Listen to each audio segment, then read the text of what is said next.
Cristo, tú hablaste a tus iglesias como hemos estado estudiando en las últimas semanas, y nosotros queremos suplicarte que hables a tu pueblo aquí hoy. La vida de iglesia, Señor, no se trata de nosotros. La vida de iglesia se trata de ti.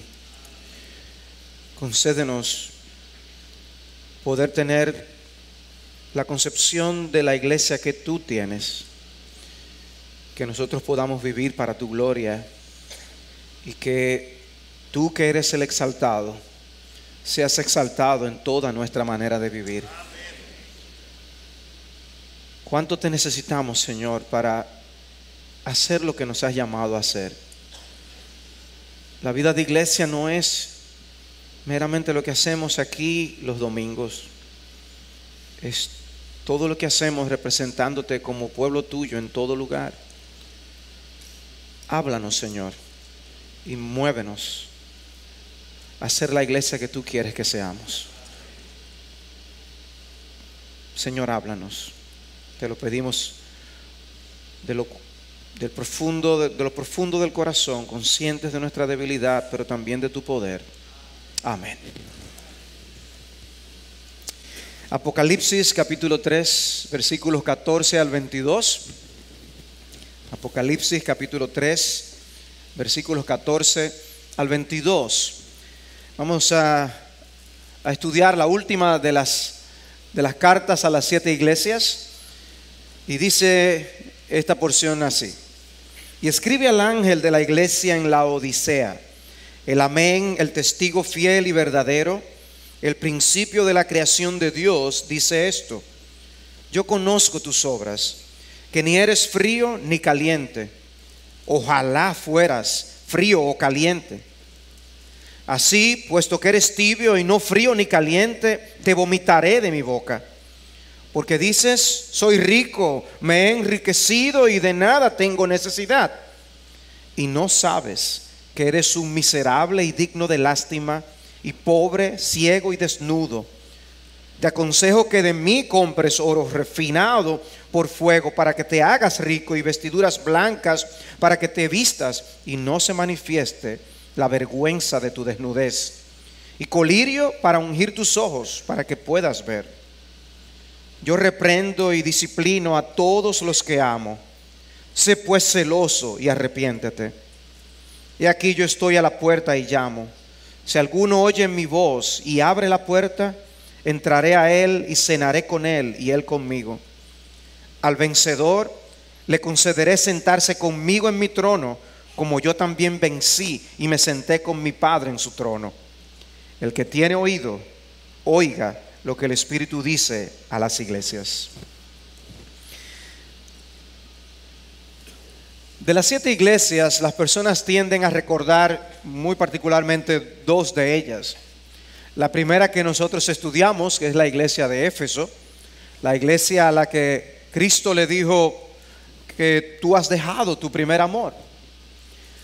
Y la segunda iglesia es esta última iglesia, la iglesia de Laodicea, una iglesia a la que Cristo acusa de ser tibia y no ser ni fría ni caliente. Son las cartas que reciben, por así decir, las expresiones más duras y fuertes de parte de nuestro Señor Jesucristo. Pero permítanme decirles algo sobre la iglesia sobre la ciudad de Laodicea y ver el contexto en el que se encontraba esta iglesia. La ciudad quedaba a unos 15 kilómetros de Colosas. Nosotros tenemos la carta a los colosenses en el Nuevo Testamento. Y como a 10 kilómetros de la ciudad de Hierápolis. Y he colocado este mapa allí para que podamos ubicarnos en Asia Menor. Y ese círculo rojo plantea estas 3 iglesias, 3 ciudades donde habían estas 3 iglesias que eran bien cercanas. En Colosenses capítulo 4, Pablo hace referencia a Epafras, un líder en el área, y da testimonio en el versículo 13 diciendo: porque le soy testigo de que tiene profundo interés por vosotros y por los que están en Laodicea y en Hierápolis. O sea que este era un líder, Epafras, que da Pablo testimonio de él, de que era alguien que hacía la obra del Señor y que estaba muy interesado en estas 3 iglesias de manera particular que estaban tan cercanas. Eran iglesias tan cercanas que cuando Pablo le escribe a los colosenses, les pide que den saludos a los hermanos de la Odisea en el capítulo 4, versículo 15. Pero no solo les envía estos saludos, sino que en el versículo 16 dice: cuando esta carta, la de Colosenses, se haya leído entre vosotros, hacedla también leer en la iglesia de los laodicenses. Y vosotros por vuestra parte leed la carta que viene de la Odisea. O sea que Pablo también le había escrito a los de la Odisea. No es una carta inspirada que tengamos en el cuerpo de libros del Nuevo Testamento, pero una carta del apóstol Pablo que ciertamente enviaba para dar directrices y exhortaciones a estos hermanos. O sea que vemos la cercanía de estas iglesias y la obra que en conjunto realizaban en el reino de Dios. La posición económica de la ciudad era buena. Ellos estaban a cargo de una producción importante de lana negra. También tenían una escuela oftalmológica importante y podían proveer de medicina para estos fines. Tenían tantos recursos que cuando se vieron afectados por un terrible terremoto en el 60 después de Cristo, y aunque Roma les ofreció ayuda para la reconstrucción de la ciudad, ellos negaron recibir esa ayuda, se negaron a recibirla y con sus propios fondos reconstruyeron la ciudad. Eran muy afluyentes. Aunque en sus alrededores habían aguas termales muy conocidas, la ciudad en sí misma tenía problemas para suplirse del agua, y ellos tenían que traer el agua para consumo de ellos por tuberías de terracota, como restos arqueológicos han demostrado.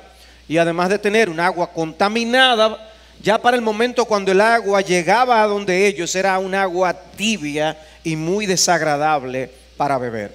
Eso es básicamente información que puede sernos de utilidad para conocer las palabras, entender las palabras de Cristo a esta iglesia. Pero adentrándonos ya en el texto, veamos cómo el autor se identifica a sí mismo. El autor de esta carta es Cristo. Cómo él se identifica a sí mismo al escribir a la iglesia en la Odisea. Y está en el versículo 14. Y escribe al ángel de la iglesia en la Odisea: el amén, el testigo fiel y verdadero, el principio de la creación de Dios, dice esto. Lo primero que da es una declaración de que Él mismo es el Dios de verdad. Él es el amén, el testigo fiel y verdadero. En Isaías capítulo 65, versículo 16, el Jehová del Antiguo Testamento se presenta a sí mismo como el Dios de la verdad. Y lo que Cristo está diciendo con esta expresión, escribiendo a los de la Odisea, es: yo soy el Jehová del Antiguo Testamento, el Dios de verdad. Yo soy Dios y yo soy digno de confianza. Y Jesús mismo entonces se define a sí mismo como la verdad. Reconocemos el texto de Juan 14:6: yo soy la verdad. Cristo es la representación viva de la verdad. Por lo tanto, Él es confiable. Él es la ratificación, la validación, la confirmación de todo mensaje que viene del cielo. Y en otras palabras, no hay nadie más confiable que Jesucristo. Nadie que merezca ser creído más que Jesucristo. Estos hermanos vivían en un contexto de gran influencia cultural que los había estado afectando. Y Cristo se les presenta y les dice: no abandonen mi mensaje. Yo soy el que tengo palabra digna de ser creída. No importa los cambios de los tiempos. Muchas veces Jesús introducía sus grandes declaraciones, ¿recuerdan? Con la expresión de cierto os digo. Eso en el original es amén, amén os digo. Una confirmación: esto es cierto, esto es veraz, confíen en eso. Si hay algo importante, esto es. Dice un autor: trata de imaginar a una persona que siempre respeta sus compromisos, nunca es tramposa, engañosa, ni evasiva en lo que dice, que cumple cada promesa, que nunca deja de cumplir sus obligaciones, obedece con celo cada ley, nunca se equivoca en sus opiniones, sabe cuándo hablar y cuándo permanecer en silencio, evita cuidadosamente conversaciones no edificantes, se niega a chismear, siempre te dice lo que tu alma más necesita, que nunca pronuncia ni una sílaba que pueda ser destructiva o dañina. ¿Tienes ya el cuadro en la mente? Ahora piensa en Jesús. Jesús es ese que se describe de esa manera. Nadie más que Él para nosotros en quien confiar, en quien creer, apoyarnos en lo que Él dice. Todo lo que nuestro Señor nos ha dicho, hermanos, es digno de confianza. Más cierto que cualquier cosa que leamos en internet, como dicen. Ahora hay que sospechar tanto de lo que uno lee de internet. Hay gente que a todo le da forward y después a alguien le responde, le dice: no, eso se demostró que es falso. Cristo nunca será desmentido. Pero también Él se presenta como el principio de la creación de Dios. El principio de la creación de Dios. Él no está diciendo aquí: yo soy el primero en ser creado, como dicen los testigos de Jehová. Él es la primera creación de Dios, o una creación a través de la cual sale el resto de la creación. No, es un planteamiento hablando de que Él es Dios. En Colosenses hay una expresión similar. Dice Colosenses 1:15: Él es la imagen del Dios invisible, el primogénito de la creación. El primogénito es el primero en nacer. Pero aquí no está diciendo el apóstol Pablo en Colosenses que Cristo es el primero de la creación, el primero en ser creado. Y sigue él diciendo: porque en Él fueron creadas todas las cosas, tanto las que están en los cielos como en la tierra, visibles e invisibles, sean tronos o dominios o poderes o autoridades. Todo ha sido creado por medio de Él y para Él. De manera que el énfasis de la expresión es que fue a través de Él que Dios lo hizo todo. Él es el creador, Él es el que da vida, Él es el que sustenta. Habla del rol activo de Dios el Hijo en la obra de la creación. En otras palabras, Jesús es creador. Y hermanos, esto es importante saberlo, porque si Cristo es el creador y Cristo es el sustentador de la vida, Cristo tiene cualquier cosa que nosotros necesitemos para poder vivir la vida que Él nos ha llamado a vivir. Y aunque una iglesia esté a punto de ser destruida por su pecado, Cristo la puede levantar. Pero veamos el diagnóstico de Cristo.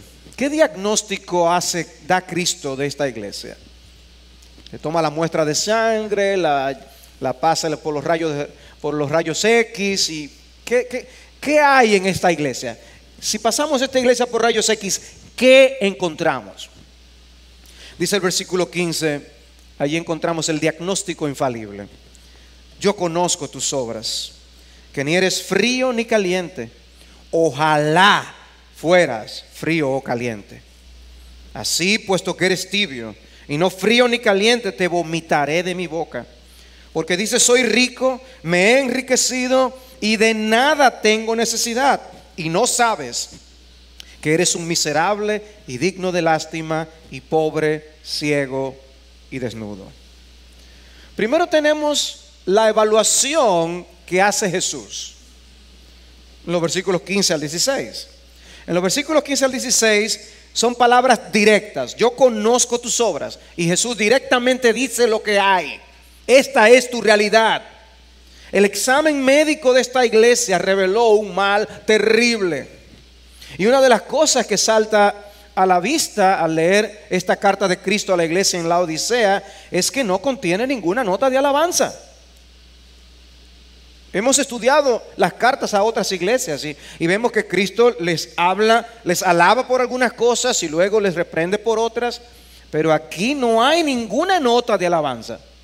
Cuando aún nosotros estudiamos sobre la iglesia de Sardis, que estaba en muy mala condición, sin embargo, Cristo habló de unos pocos que habían sido fieles, un remanente fiel. Pero no es el caso que tenemos aquí con la iglesia de la Odisea. La condición de esta iglesia era deplorable. Y la manera en que el Señor describe el problema nos deja entrever algo del gran desagrado del Señor con lo que estaba pasando. Te vomitaré de mi boca. Te vomitaré de mi boca. Y yo no quisiera tener que usar lenguaje desagradable, pero es el lenguaje que el texto utiliza. Cuando algo es desagradable, nosotros lo dejamos ver. Y aquellos que tenemos niños, que hemos criado hijos, sabemos en momentos qué ocurre cuando un niño encuentra que algo no le gusta. Y cómo deja ver esa molestia. ¿Pueden ver a Cristo aquí manifestando esa molestia? ¿Pueden ver a Cristo probando a esta iglesia? Y dice: yo no me lo puedo tragar. Lo que me da deseo de vomitar. Y lo terrible es cuando uno prueba algo que de verdad espera que va a ser algo bueno y encuentra lo contrario. Es peor aún. Porque si ya uno tenía sospechas, es una cosa, pero cuando uno espera que sea bueno y lo que encuentra es que no es así, es más desagradable aún. Y es como ese desagrado el que Cristo está expresando aquí con la iglesia. Ustedes me dan náusea.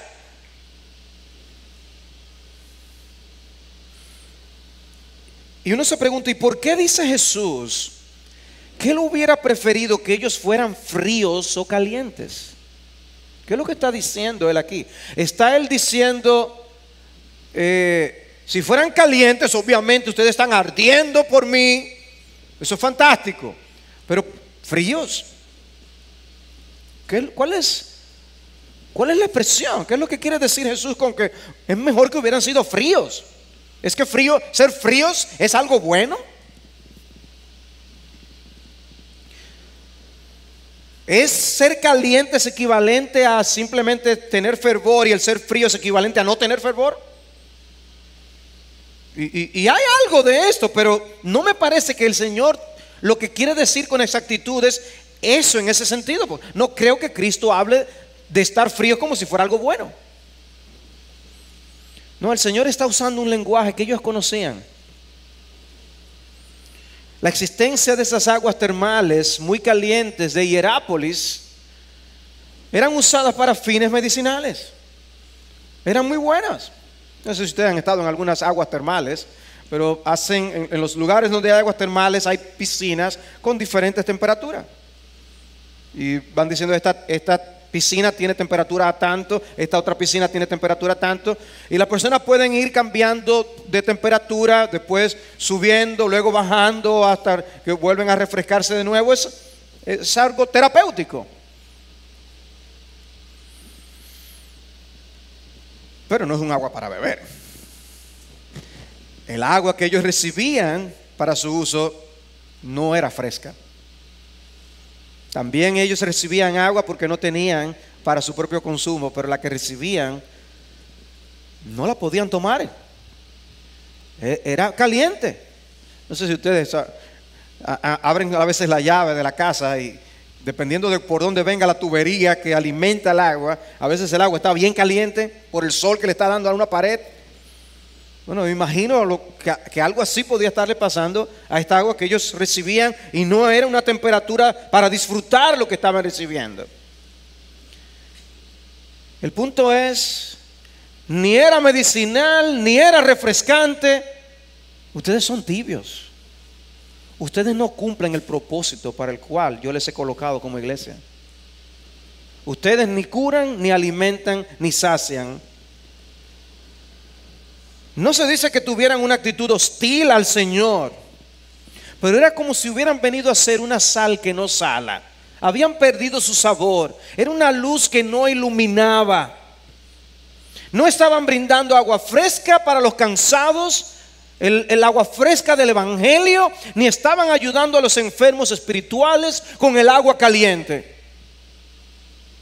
Ustedes son tibios, dignos de ser vomitados.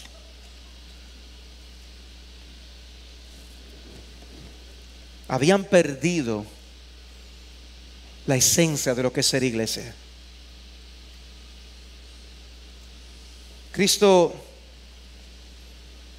estaba viendo una actitud en ellos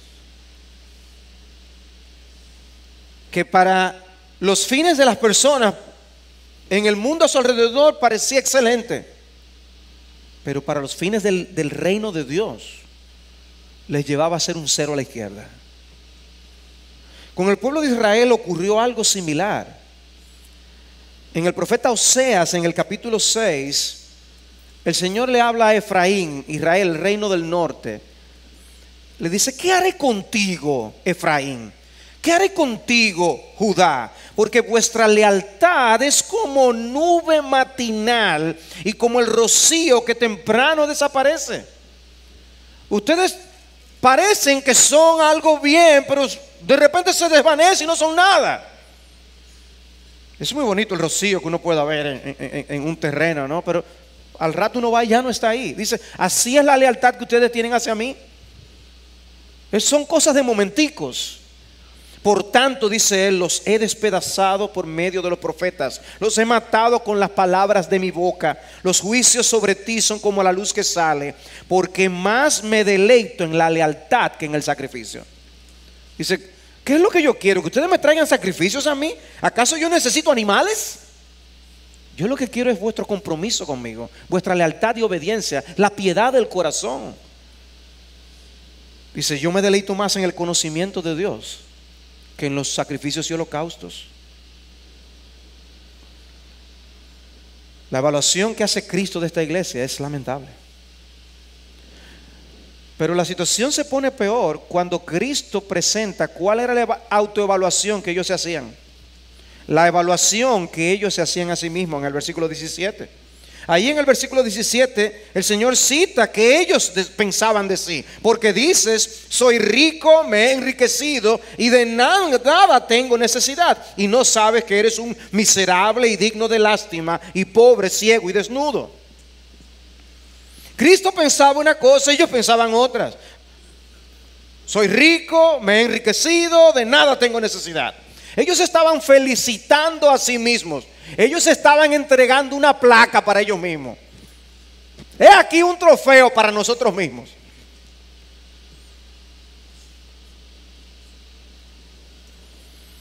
Y la primera frase simplemente dice que ellos estaban haciendo alarde de tener todo lo que ellos pensaban que necesitaban, lo que ellos creían. Era eso lo que ellos creían. Soy rico, esa es la realidad nuestra. Lo tenemos todo.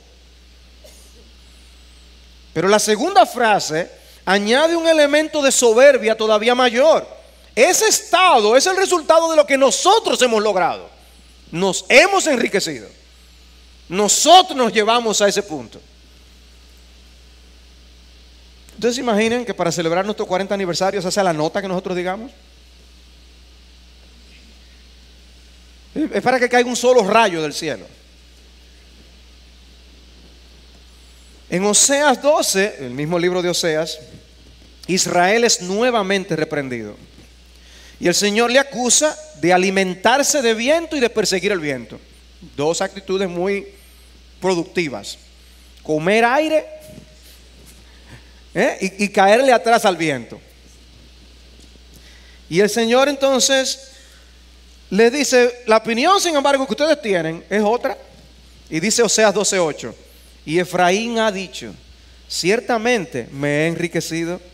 ¿Ven el lenguaje? He adquirido riquezas para mí. En todos mis trabajos no hallarán en mí iniquidad alguna que sea pecado. O sea, la evaluación que Dios a través de los profetas le había dado a ellos de cómo Dios les veía era muy diferente a la evaluación que ellos mismos se hacían. ¿Ustedes se imaginan que los estudiantes en las escuelas y universidades sea así? Que la nota final sea por cómo es la apreciación del estudiante. Así sea bueno, O en medicina. ¿Qué usted quiere que diga el resultado? Yo quisiera que dijera esto y esto. Escriba eso entonces, eso es. ¿Qué tan útil fuera? Hermanos, no importa lo que tú y yo pensemos. Lo que importa es lo que piensa Cristo. En el capítulo siguiente de Oseas se trata precisamente de cuán culpable era Efraín por la idolatría.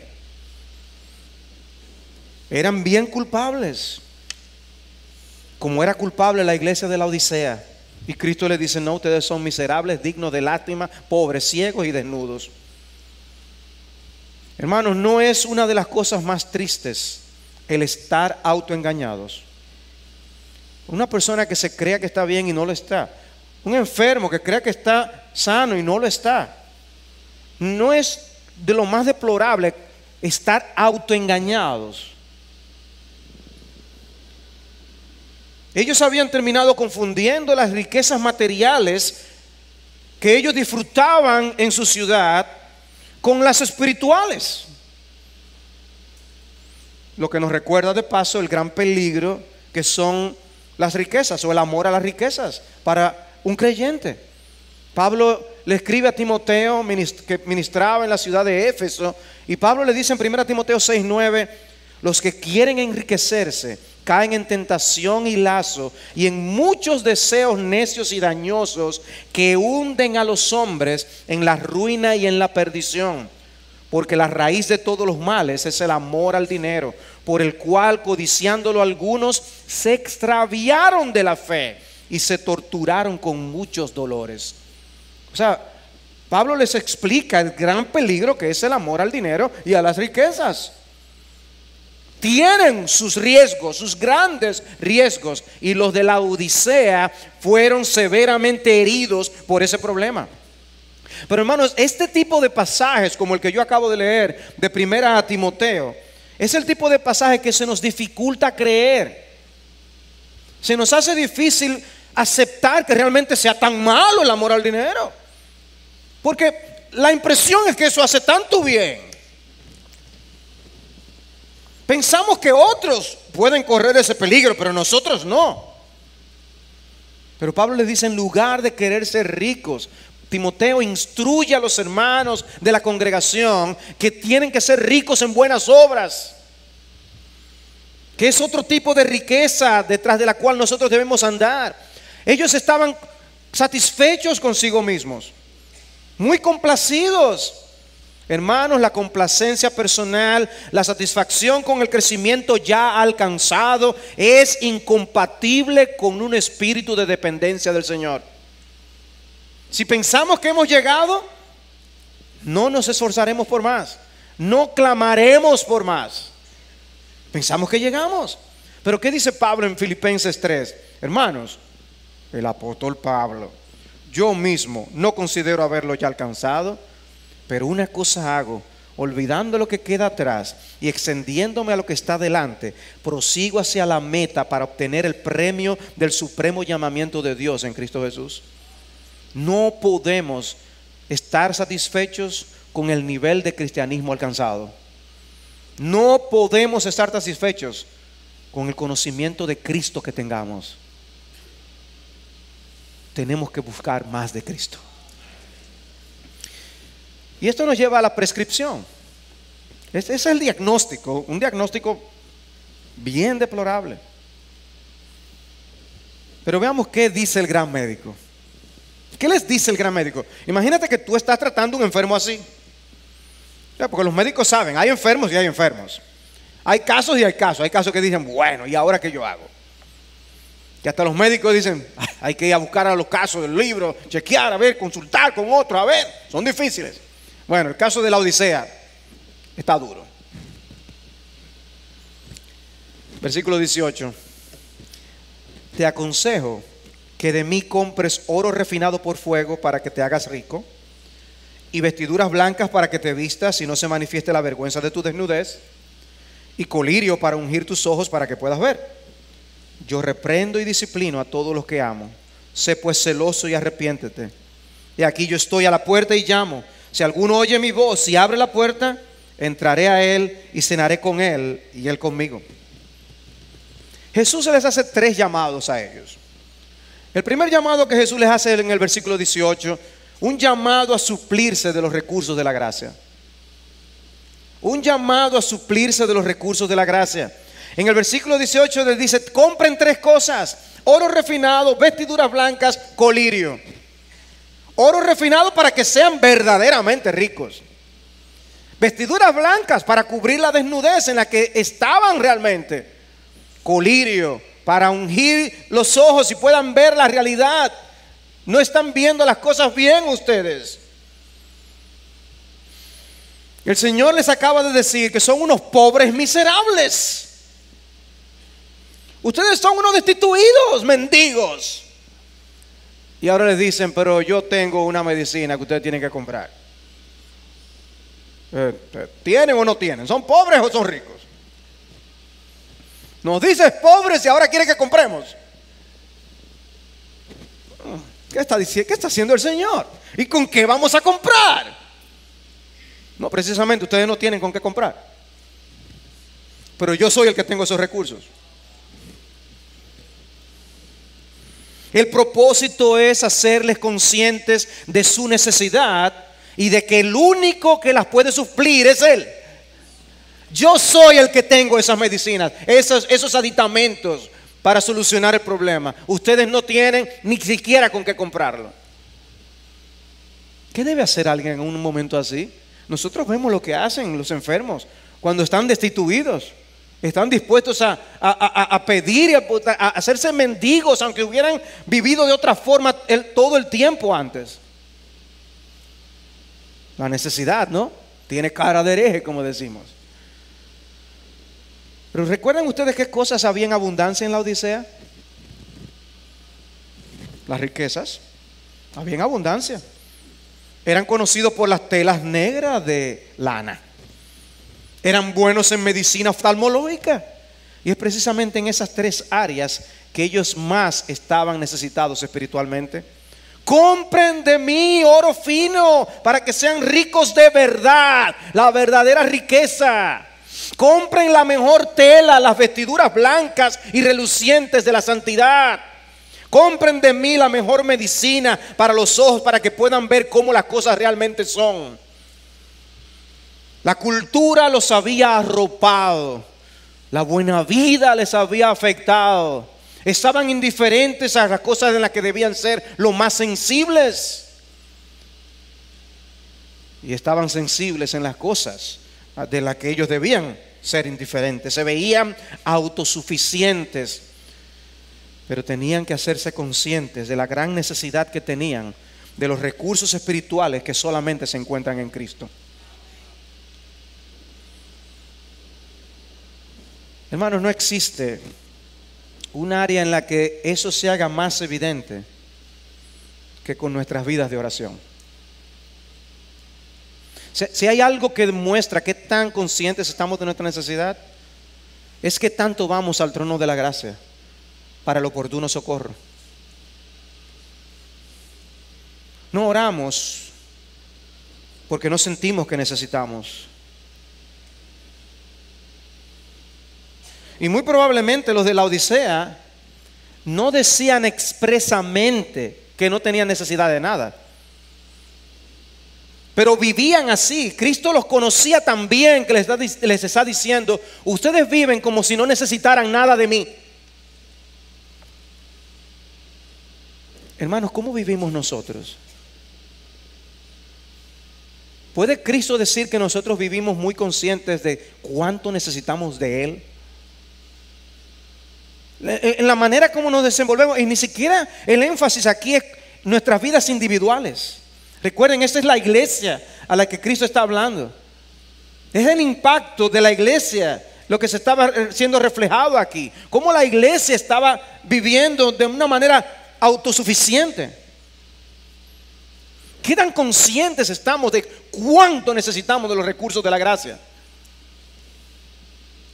Para el día a día, para poder representar a Cristo en nuestras familias, para poder representar a Cristo donde nos movemos y desenvolvemos, en el trabajo donde vivimos. Representamos a Cristo. Necesitamos recursos para evitar la tentación.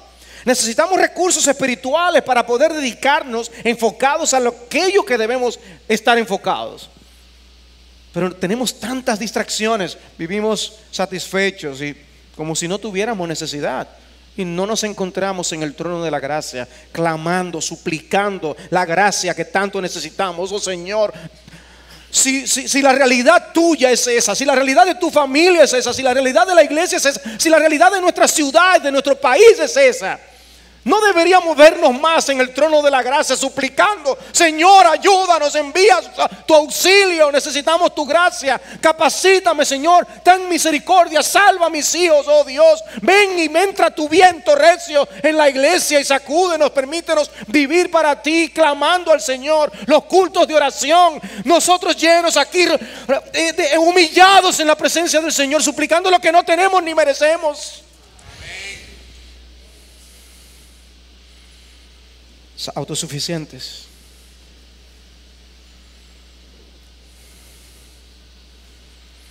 Pero lo segundo es que Jesús les hace un llamado al arrepentimiento. Versículo 19: yo reprendo y disciplino a todos los que amo. Sé pues celoso y arrepiéntete.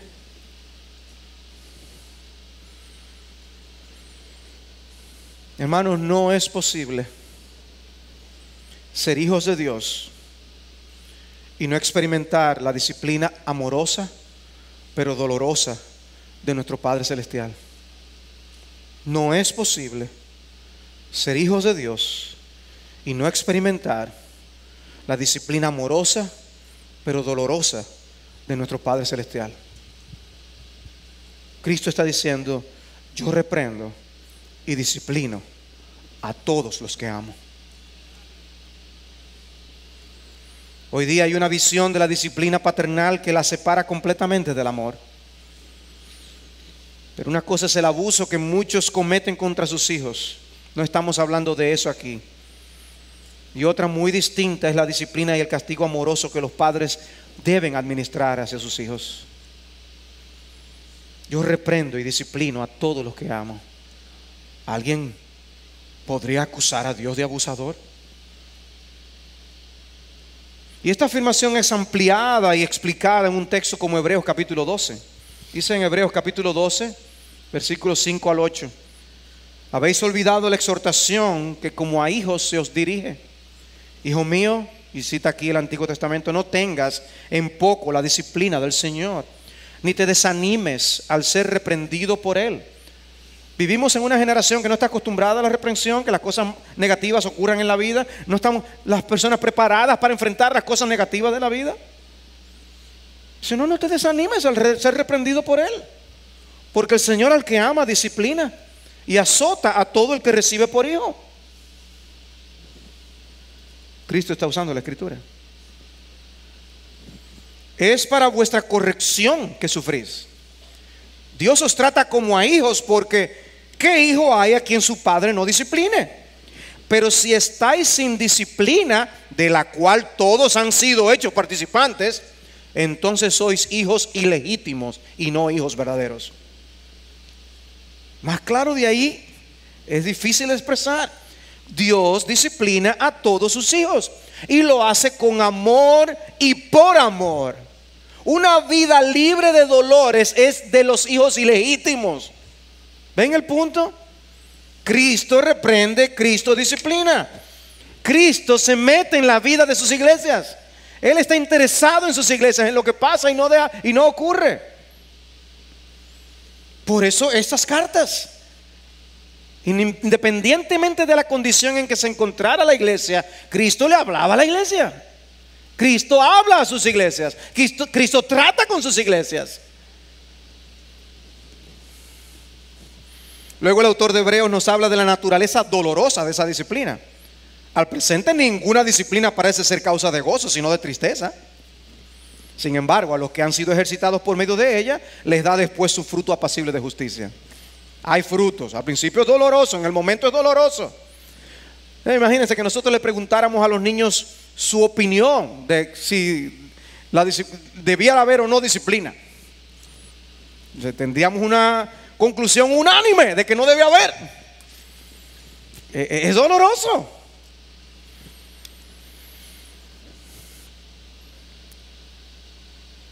La verdad es que no tenemos que irnos muy lejos para ver a nuestro alrededor los tristes resultados de niños y jóvenes que no son estorbados por sus padres. Cuando una iglesia no aplica la disciplina de Cristo, cuando una iglesia no procura la santidad en la casa del Señor, hay consecuencias lamentables. Así como vemos consecuencias lamentables en el mundo por la falta de disciplina, en las iglesias de Cristo hay consecuencias lamentables. Hermanos, esto no se debe hacer por encuesta para los afectados o no. Los niños, díganme, no. Ya eso está establecido y Dios también lo hace, porque Dios es un padre responsable. Y Él va a hacer lo que sea necesario para llevar a sus hijos a la madurez. El Señor utiliza diversos medios para llevarnos de nuevo al camino cuando nos desviamos. En un momento dado puede ser una aflicción física o una situación difícil, una oposición de otros, muchas cosas. Todo lo que sea necesario para que no seamos indiferentes al pecado o a la condición de declinación espiritual en que nos encontramos. Él envía asuntos que nos despierten, que nos hagan conscientes, porque como les decía, el problema de los de la Odisea era que no estaban conscientes de la realidad de lo que estaba pasando. La evaluación de ellos era: estamos bien. Y Cristo dice: ustedes están horriblemente mal, me dan náuseas.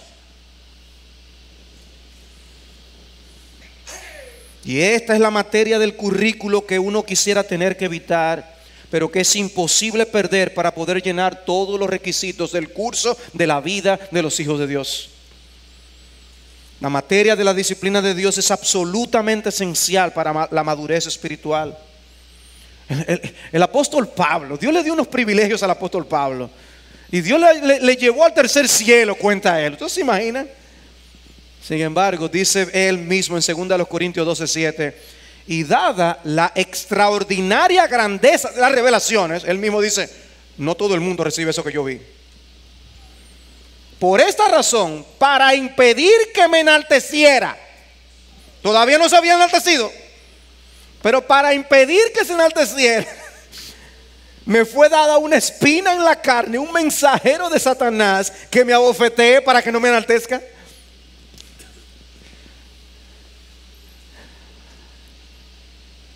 Me vino un ejemplo del caso de una persona, un amigo, que le dio una disciplina a uno de sus hijos porque habían estado teniendo cierta conducta para que no lo volvieran a hacer, para que no se le ocurriera.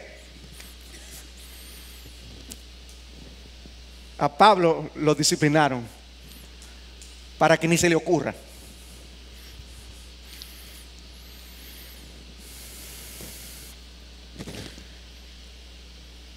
¿Qué tú prefieres? ¿Que Dios no se meta contigo y te deje hacer y deshacer lo que tú desees hacer? ¿A que Él envíe su mano aflictiva y dolorosa en amor para llevarte a niveles de comunión con Él que tú desconoces? Dice un autor: pecar con impunidad puede parecerte atractivo en un inicio, hasta que te das cuenta que solo sirve para revelar que todavía eres un huérfano espiritual. Es que tenemos un Padre interesado en nosotros. En lugar de las palabras del Señor en el versículo 19 ser un motivo de desaliento para los de la Odisea, debían ser motivos de consuelo y aliento. Ellos estaban siendo reprendidos y amonestados como a hijos. No habían sido desechados y el Señor todavía está teniendo tratos con ellos. El Señor continuaba hablándoles, había esperanza. ¿Y qué debía provocar la disciplina? Arrepentimiento. Sé pues celoso y arrepiéntete. Arrepentimiento. Tenía que haber un cambio de actitud. Las cosas no podían seguir igual. Sé pues celoso. Eso deja ver algo de dónde estaba el problema. No estaban siendo celosos donde debían ser celosos, en lo que debían ser celosos. Habían aprendido a vivir la vida cristiana con medio corazón. Eran tibios por preferencia. Y Cristo les está llamando al arrepentimiento. No seas tibio por preferencia. No decidas ser tibio con toda la intención para permanecer tibio y no vivir vidas comprometidas para Cristo. No, debe haber celo. Cristo quiere celo, un deseo ardiente de agradarle a Él, de hacer su voluntad, de avanzar su nombre en el mundo. Un deseo que no nos es natural. Y el Espíritu es el que aviva ese celo, un celo reinante en el corazón que nos lleva a hacer sacrificios que de otra manera no estaríamos dispuestos a hacerlo. Un celo que nos impide ser espectadores simplemente. ¿Recuerdan ustedes aquella historia de Eleazar, el hijo de Aarón, en el libro de Números capítulo 25? Dios envía a juicio a la congregación y se levanta Eleazar. Y es el que actúa. Y Dios observa lo que hace él y dice él: yo he apartado mi furor de los hijos de Israel, dice el Señor, porque demostró su celo por mí entre ellos. Mientras los demás eran espectadores, Eleazar actuó. Dios quiere que tengamos celo del Señor y que dejemos de ser meros espectadores y actuemos. Y así como Cristo dijo: el celo por su casa me consume, que el celo por la gloria de Dios sea algo que consuma nuestros corazones. Hermanos, estoy consciente de que el tiempo se me está acabando, pero a mí me entregaron muy tarde el púlpito. Yo les suplico que me den 5 minutos más. Los de la Odisea no tenían el celo que Cristo esperaba ver en ellos.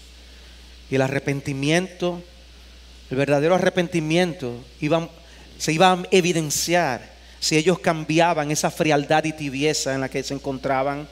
Cristo nos manda a ser fervientes del Espíritu, celosos de buenas obras, porque si no, lo que vamos a hacer es nauseabundos para el corazón de Cristo. Permanecer en la tibieza, hermanos, no es una opción. Hermanos, permanecer en la tibieza no es una opción, ni para ti ni para nadie. Para Cristo eso es abominación. ¿Qué quiere el Señor de ti?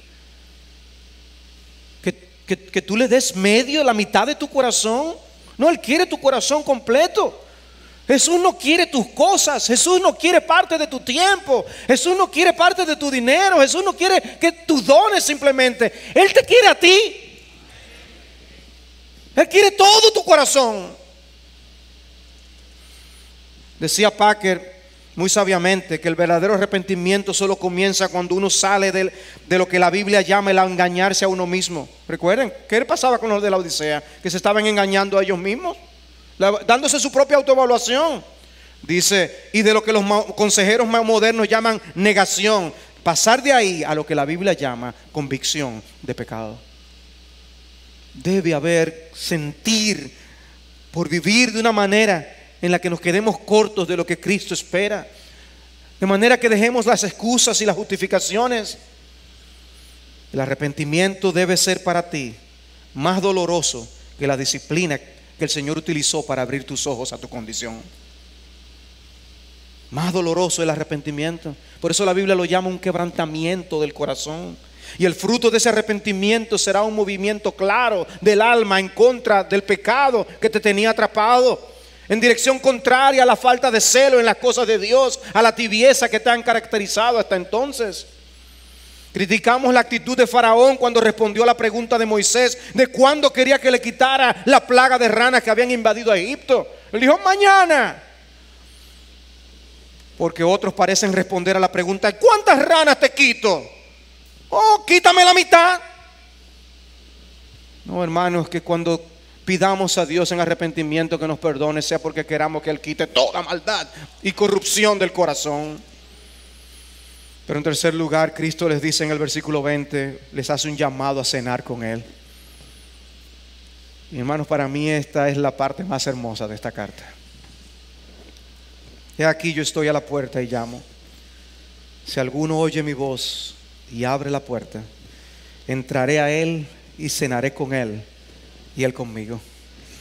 Si el Señor se presenta como alguien que está llamando en la puerta, ¿dónde considera Cristo que Él está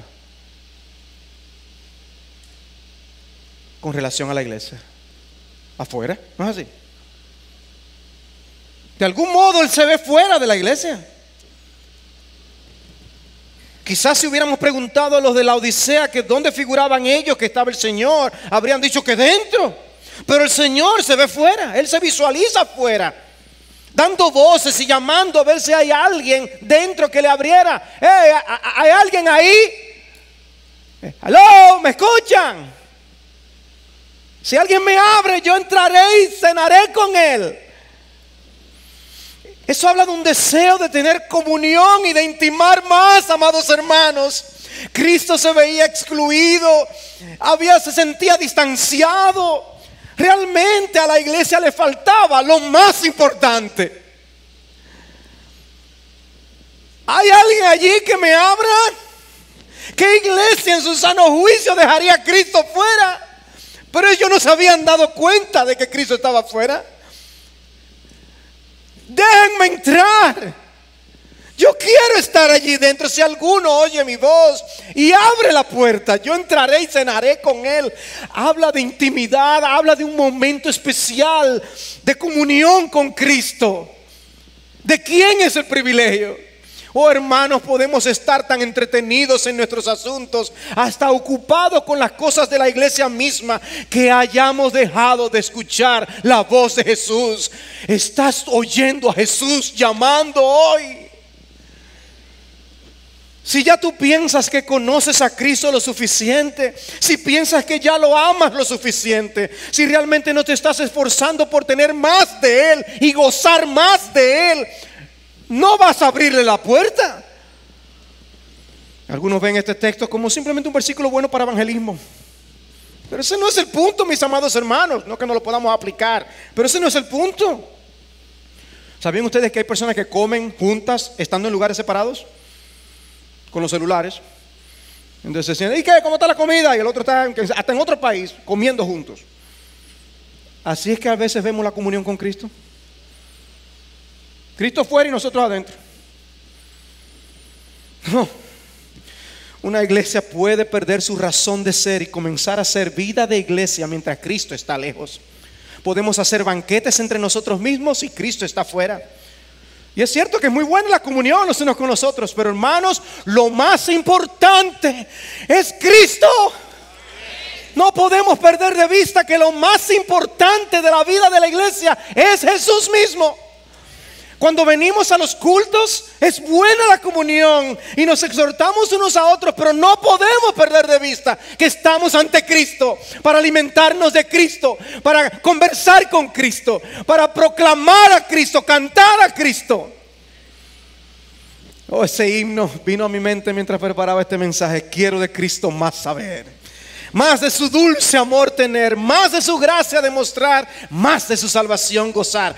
Más, por favor, más dime de Cristo. Más de Él necesito, más de su amor con que me amó, más de Él que a mi alma rescató, o más de oír su verdad, más de hacer su voluntad. Oh Santo Espíritu, óyeme, y mi Maestro siempre sé. Más de su libro comprender, más comunión con Él tener, más su voz dulce recordar, más sus mandatos acatar, más de Jesús y su esplendor, más de su reino y gran honor, de su venida, sí, dime más. Oh Cristo, príncipe de paz. Oh, que sea el deseo de nuestros corazones, que no nos conformemos con ser tibios para nuestro Cristo. Abramos la puerta del Señor y Él vendrá y cenará con nosotros, y conoceremos dimensiones del amor de Cristo y de la vida en Cristo que nosotros no habíamos conocido. Te necesito ya, Salvador, decía otro himno. Te necesito, Cristo. Sí te necesito. ¿Cuál fue el problema de la Odisea? Autosuficientes. Autosuficientes. Oh hermanos, no seamos autosuficientes. Vengamos más a Cristo. Necesitamos más a Cristo. Y ya simplemente permítanme leer la promesa del vencedor.